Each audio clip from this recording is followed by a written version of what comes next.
Hello students, आइए समझते हैं हैव एंड हैज़ के बारे में कि क्या आखिर इनका यूज़ है। हैव एंड हैज़, क्योंकि ये दो जो वर्ड्स आपको दिख रहे हैं इनका काफ़ी इम्पोर्टेंट रोल है। ये तरह-तरह से आपको सेंटेंस में परेशान करते हैं और अक्सर बच्चे कन्फ्यूज़ हो जाते हैं कि आखिर हैव का क्या मतलब है और हैज़ का क्या मतलब है, कहाँ पे कैसे यूज़ होते हैं। जिससे 2 सेंटेंस मैं लिखता हूँ, जैसे she has done her work, she has done her work. और एक है शी हैज़ अ पेन। देखिए ये दो सेंटेंसेस आपके सामने हैं। एक है कि she has done her work, वह अपना काम कर चुकी है, और एक है शी हैज़ अ पेन, उसके पास एक कलम है। तो ये दोनों सेंटेंसेस में देखिए यहाँ भी हैज़ आया है और आप देख सकते हैं यहाँ भी हैज़ आया है। दोनों सेंटेंसेस में हैज़ आए हैं, लेकिन दोनों सेंटेंस में हैज़ का रोल जो है वो अलग-अलग है। जैसे आप देखिए पहला सेंटेंस में आया है she has done her work, उसने अपना काम वह अपना काम कर चुकी है। तो यहाँ पे जो हैज़ आया है एज़ ए हेल्पिंग वर्ब आया है, एज़ ए हेल्पिंग वर्ब। और ये सेंटेंस किस टेंस का सेंटेंस है? तो ये सेंटेंस है प्रेज़ेंट परफेक्ट का सेंटेंस है। तो जब प्रेज़ेंट परफेक्ट में जो सेंटेंसेस होते हैं, जब प्रेज़ेंट परफेक्ट में हम जब बनाते हैं सेंटेंस, तो उसमें हेल्पिंग वर्ब की तरह हैज़ और हैव का इस्तेमाल करते हैं। आपको पता है जैसे कि हैज़ लगेगा, आपको हैज़ लगता है किसके साथ? शी के साथ लगता है, ही के साथ लगता है, इट के साथ लगता है, या कोई अगर सिंगुलर नेम रहेगा जैसे कि राम है, तो इन सब के साथ हम लोग हैज़ लगाते हैं। हैव की बात करें तो जैसे कि आई के साथ हैव लगेगा, वी के साथ हैव लगता है, यू के साथ हैव लगता है और दे के साथ हैव लगता है। तो जब ये सारे सब्जेक्ट के तौर पे इस्तेमाल होते हैं तो इनके साथ हैव का इस्तेमाल करते हैं, और जब ये शी, ही, इट और कोई सिंगुलर नेम रहता है तो हैज़ का इस्तेमाल करते हैं। तो प्रेजेंट परफेक्ट टेंस में हैज़ और have as a helping verb इस्तेमाल होते हैं। और ये जो हमारा जो पहला सेंटेंस है, वो प्रेजेंट परफेक्ट का सेंटेंस है। कैसे पता चला कि ये प्रेजेंट परफेक्ट का है? तो इसे पता करने के लिए एक स्टेप और जब आगे बढ़ते हैं तो देखिए यहाँ पे आया है डन, एक और वर्ब आया हुआ है, शी हैज़ डन, वह कर चुकी है। डन डन जो है कि डू का भी3 है, डू, डिड, डन, और प्रेजेंट परफेक्ट में भी3 का इस्तेमाल करते हैं। तो इस तरह से हमें पता चला कि ये जो है हैज़, ये एज़ ए हेल्पिंग वर्ब यहाँ पे आया हुआ है। ये सेंटेंस प्रेजेंट परफेक्ट का सेंटेंस है। अब यहाँ जो सेकंड सेंटेंस है आपका, शी हैज़ अ पेन, अब बताइए कि ये किस टेंस का सेंटेंस है? 90% बच्चे तो यही गलती कर देते हैं, क्योंकि वो आइडेंटिफ़ाई ही नहीं कर पाते हैं कि आखिर ये जो सेंटेंस है वो किस टेंस का है। बहुत धड़ल्ले से कह देते हैं कि ये सेंटेंस जो है, ये भी सेंटेंस प्रेजेंट परफेक्ट टेंस का है। लेकिन यहाँ पे उनकी गलती ये हो जाती है। एक्चुअली में ये जो सेंटेंस है वो प्रेजेंट सिंपल प्रेजेंट टेंस का है। सिंपल प्रेजेंट टेंस, ये जो सेंटेंस है वो है सिंपल प्रेजेंट टेंस का। अब कैसे सिंपल प्रेजेंट टेंस का है, आइए चेक करते हैं। जैसे देखिए ये सब्जेक्ट है शी, उसके पास हैज अ पेन, उसके पास एक कलम है। क्यों नहीं ये प्रेजेंट परफेक्ट है? क्योंकि देखिए हैज़ हैव के पास आएगा एक और वर्ब आएगा और वो भी3 उसका थर्ड फॉर्म में रहेगा। लेकिन हैज़ के बाद आप देखिए कोई वर्ब नहीं आ रहा, आर्टिकल आ गया है, राइट?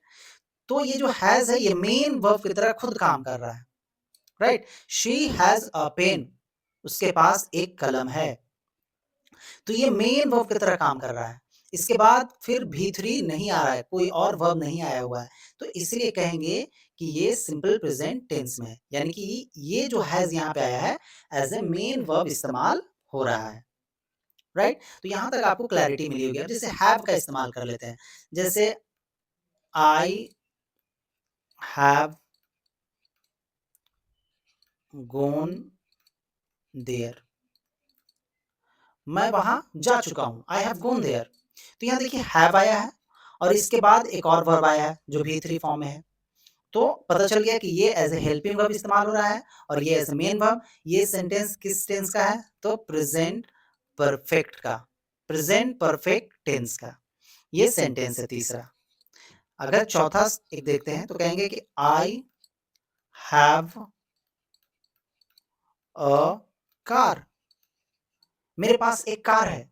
तो यहाँ पे जो हैव आया है इसके बाद फिर V3 वाले वर्ब नहीं आ रहे हैं, यानी कि इसके बाद कोई वर्ब नहीं आया है, आर्टिकल आ गया है। तो समझ जाना है कि आपको यहाँ पे जो हैव आया है वो एज ए मेन वर्ब आया है, हेल्पिंग वर्ब की तरह इस्तेमाल नहीं हो रहा है, एज ए मेन वर्ब की तरह इस्तेमाल हो रहा है और ये सेंटेंस सिंपल प्रेजेंट टेंस में है। आई हैव ए कार, मेरे पास एक कार है। आई होप कि आपको क्लैरिटी मिली होगी। तो अगर देखिए अब बात करते हैं कि इसको अगर नेगेटिव करना होगा तो आप कैसे करेंगे? तो आप करेंगे she has not done her work, वो अपना काम नहीं कर चुकी है। और अगर इसका आपको नेगेटिव करना होगा कि शी हैज अ पेन, उसके पास एक कलम है और कहना है कि उसके पास एक कलम नहीं है, तो कैसे करेंगे? यहाँ पे भी बच्चे फंस जाते हैं कि she has not a pen, नहीं, क्योंकि पता है आपको, पहले तो आपको आइडेंटिफाई करना है कि ये किस टेंस में है। आपने आइडेंटिफाई कर लिया कि सिंपल प्रेजेंट टेंस में है ये। तो सिंपल प्रेजेंट टेंस में जब सेंटेंस रहते हैं तो उसका जब हम नेगेटिव और इंट्रोगेटिव बनाते हैं तो वहां पे हेल्पिंग को क्या इस्तेमाल करते हैं? डू या डज।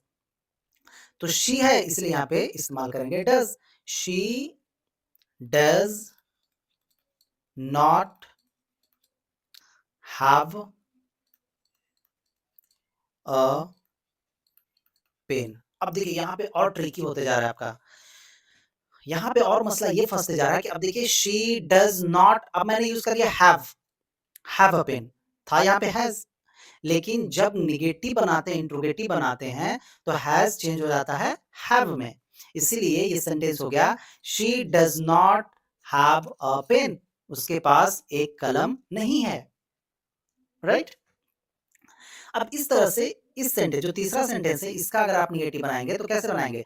आई हैव, यहाँ पे नोट ऐड कर देंगे, I have not gone there, मैं वहां नहीं जा चुका हूं। लेकिन जब इसका आप निगेटिव बनाएंगे तो कैसे बनाएंगे? आई, अब आई के साथ क्या लगाते हैं? Do. I do not have a car, I do not have a car. तो इस तरह से आपको समझना है बारीकी को। चलिए और देखते हैं डिटेल में। इंपॉर्टेंट रूल आपने क्या देखा कि जब जैसे था कि शी हैज अ पेन, उसके पास एक कलम है, लेकिन जब निगेटिव में जाएगा हैज, क्योंकि शी के साथ हैज, इट के साथ हैज, ही के साथ हैज, मैंने बताया या सिंगुलर नेम है उसके साथ हैज। जैसे कि अगर सोहन के पास एक पेन है तो कहेंगे कि सोहन हैज अ पेन। और जैसे कि वी हैव अ पेन, हम लोग के पास एक कलम है, तो वी के साथ हैव लगाएंगे, वी हैव अ पेन, हम लोग के पास एक कलम है। तो इस तरह से देखिए अब सेंटेंस में कि ये सारे सेंटेंस क्या है? प्रेजेंट परफेक्ट के हैं। ये सारे जो हैज आए हैं और यहाँ पे हैव आया है, ये मेन वर्ब की तरह इस्तेमाल हो रहा है। इसके बाद V3 नहीं आ रहा है, इसके बाद कोई और वर्ब नहीं आ रहा है, तो समझ में आ गया कि ये सिंपल प्रेजेंट टेंस का सेंटेंस है। और सिंपल प्रेजेंट टेंस के सेंटेंस को नेगेटिव करने के लिए हम लोग क्या यूज करते हैं? डू या डज का हेल्पिंग वर्ब। वहां पे अब यहाँ पे एक ट्रिकी बात ये है कि देखिए जब हैव रहेगा तो कोई दिक्कत नहीं है, हैव नेगेटिव में भी रहेगा, इंट्रोगेटिव में भी रहेगा। लेकिन आपको याद ये रखना है कि जैसे ही ये हैज है और जब इस सेंटेंस को आप नेगेटिव बनाओगे तो ये हैज चेंज हो जाएगा हैव में। जैसे देखिए कहना है कि सी हैज अ पेन, उसके पास एक कलम है, कहना है कि उसके पास एक कलम नहीं है, तो शी डज नॉट, अब यहाँ पे देखो हैव आएगा, she does not have a pen, उसके पास एक कलम नहीं है। अगर इंट्रोगेटिव बनाएंगे तो कहेंगे कि does she have a pen, क्या उसके पास एक कलम है?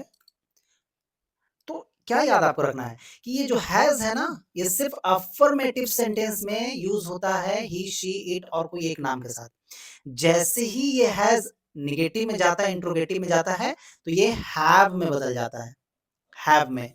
तो बड़े-बड़े कॉम्पिटिटिव एग्ज़ाम्स में आपको इस तरह से फँसाया जाएगा, तो आपको रूल्स ग्रामर के याद रखने हैं सही से। अब देखिए ये सोहन हैज़ अ पेन, आप इसका नेगेटिव करके हमें कमेंट बॉक्स में लिखिए और इसका इंट्रोगेटिव भी बनाइए, right? Sohan has a pen, याद रखना है कि हैज़ हैव में बदल जाएगा, बाकी इस स्ट्रक्चर पे आप बनाइए। आइए करते हैं इसे कि वी हैव अ पेन, हम लोग के पास एक कलम है। जब इसका आप नेगेटिव बनाओगे तो कैसे बनाओगे? वी, और वी के साथ क्या यूज़ करें? Do not have a pen, हम लोग के पास एक कलम नहीं है। तो हैव अगर रहेगा तो कोई दिक्कत नहीं है। अफ़र्मेटिव में भी रहेगा, नेगेटिव, इंट्रोगेटिव, हैव में कोई चेंजेस नहीं आते हैं। चेंजेस के लिहाज से आपको याद रखना है हैज़ में आपको चेंजेस आते हैं। तो इसी तरह से आपने देखा हैज़ और हैव का एक दूसरा रूप। अभी तक हम लोग पढ़ते आ रहे थे कि has, have, present perfect tense का एक हेल्पिंग वर्ब है। लेकिन जब हैज़ और have as a main verb इस्तेमाल होने लगते हैं तो फिर सिचुएशन बदल जाता है। हैज़, हैव एक मेन वर्ब की तरह भी इस्तेमाल होते हैं पोज़ेशन शो करने के लिए। जैसे I have a mobile, she has a mobile, they have a mobile. Right? और जब इसका इंट्रोगेटिव और नेगेटिव बनाते हैं वहाँ पे ट्विस्ट आता है कि जब हैज़ रहता है तो ये इंट्रोगेटिव और नेगेटिव में हैव में चेंज हो जाता है। लेकिन जब हैव रहता है तो वो हैव ही रहता है। अब ऐसा मत सोचिएगा कि हैव है तो हैज़ में चेंज हो जाएगा, नहीं। ऐसा नहीं कि हैज़ हैव में चेंज होता है और हैव हैज़ में, नहीं, ऐसे आपको याद नहीं रखना है। आपको समझना है कि सिर्फ़ हैज़ नेगेटिव और इंट्रोगेटिव में आता है तो हैव में चेंज होता है और ऑलरेडी जब हैव है तो यहाँ पे कोई चेंजेज़ नहीं आते हैं। आई होप कि आपको क्लास से कुछ ना कुछ सीखने को मिला होगा और हैज़ और हैव के डिटेल हैज़ और हैव के बारे में आपको समझ डेवलप हुई होगी कि कैसे-कैसे इसका इस्तेमाल होता है। थोड़ा-सा और 1 मिनट में ये भी समझ लीजिए कि जब ये पास्ट टेंस में चले जाएँगे, पास्ट में, तो ये हैड हो जाएँगे, दोनों का हो जाएगा हैड, दोनों हैड हो जाएँगे।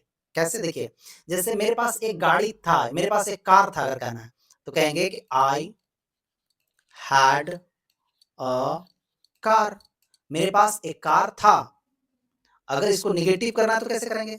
पता है कि ये सिंपल पास्ट टेंस का सेंटेंस है, तो सिंपल पास्ट में क्या यूज़ करते हैं नेगेटिव में? डिड का, तो कहेंगे कि I did not have a car. अब देखिए फिर खेला हो रहा है यहाँ पे कि हैड है ना, वो हैव में चेंज हो गया, क्योंकि जब डिड आ जाता है ना तो फिर वी1 इस्तेमाल होता है, वर्ब का फर्स्ट फॉर्म, तो ओरिजिनल तो वर्ब है, हैव तो पास्ट टेंस में जाके हैड हुआ था, इसलिए हैड हो जाएगा हैव। तो आई के साथ भी हैड, उसी तरह शी भी है तो शी के साथ भी हैड ही लगेगा क्योंकि सिंगल है। She had a phone, she had a phone, उसके पास एक फ़ोन था। अगर इसका नेगेटिव करना है तो कहेंगे, इसका अगर आपको नेगेटिव बनाना है तो कैसे बनाएँगे? कहेंगे कि शी डिड नॉट, और हैड किस में चेंज हो जाएगा? हैव में। She did not have a phone, उसके पास एक फ़ोन नहीं था। तो इस तरह से आपने देखा ग्रामर किस तरह से चेंज होते हैं और ये बारीकियां आपको सीखने की जरूरत है। और कहाँ सिखाया जाएगा? वनली एंड वन मेरे यूट्यूब चैनल पे फ्री ऑफ कॉस्ट। आपको जीरो से हीरो बनाया जाएगा। एडवांस आप एसएससी सीजीएल देना चाहते हो, बैंकिंग का एग्जाम देना चाहते हो, कोई भी एग्जाम देना चाहते हो इंडिया का, अगर वहाँ इंग्लिश आता है तो एक एक बारीकी को हम बताते हैं कि किस तरह से ये चेंजेस होते हैं, कहाँ पे किस तरह से ग्रामर यूज होता है। इसीलिए कह रहे हैं कि चैनल से मेरे जुड़िए और चैनल को सब्सक्राइब कर लीजिए। वीडियो अच्छी लगे तो लाइक कर दीजिए। कोई भी डाउट है आपको तो आप कमेंट करके हमसे पूछ सकते हैं। Thank you for watching.